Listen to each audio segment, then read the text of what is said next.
Vous souhaitez avoir un rapport sur les différents paramètres que vous avez choisi d'utiliser pour vos tables. Sachez que cela est possible directement à partir d'Access 2010. Donc pour y arriver, vous allez vous rendre en haut et cliquer sur l'onglet Outils de base de données, puis vous allez cliquer sur Documentation de base de données. Vous avez alors cette fenêtre-ci qui apparaît où vous allez choisir les éléments sur lesquels vous souhaitez avoir donc ces différentes informations.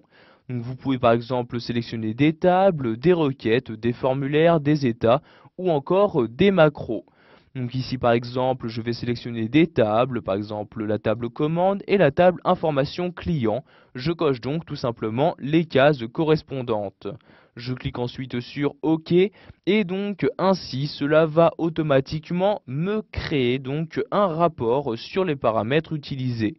Donc vous voyez mon curseur de souris ressemble à une loupe, c'est-à-dire qu'en cliquant, je vais donc tout simplement pouvoir zoomer sur ma feuille et ainsi lire donc les différents paramètres utilisés. Donc si je remonte à l'aide de la molette de ma souris, j'ai donc accès aux paramètres standards comme ici donc l'endroit où est enregistrée ma base de données, le nom de la table, la date de création, etc. Je peux également avoir accès aux différentes propriétés qui ont été utilisées pour la table. Donc ici, il s'agit de la table commande. Donc vous voyez ici ces différentes informations. Pour avoir des informations sur les colonnes, vous descendez. Donc ici, je descends à l'aide de la molette de ma souris. Et vous avez donc ici les différentes colonnes. Par exemple, ici, il y a 4 colonnes comme ceci. Et je peux également donc voir ici, par exemple, qu'il y a donc ici la colonne numéro, la colonne produit avec ici à chaque fois leurs différentes informations. Si vous souhaitez changer de page, vous cliquez en bas sur ce bouton-là pour accéder à la page suivante et ainsi accéder donc aux autres colonnes disponibles dans la table.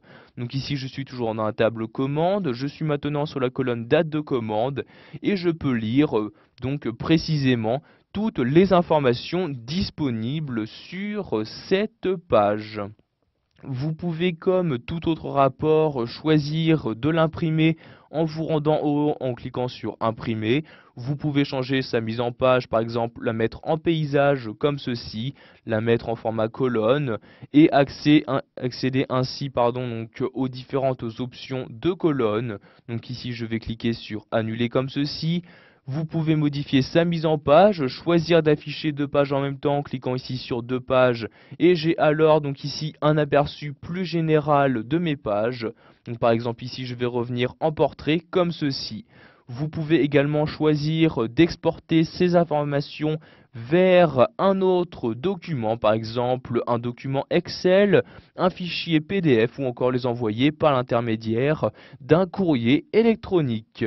Voilà, vous avez maintenant la possibilité de créer un rapport sur les différents paramètres que vous avez choisi d'employer avec votre base de données.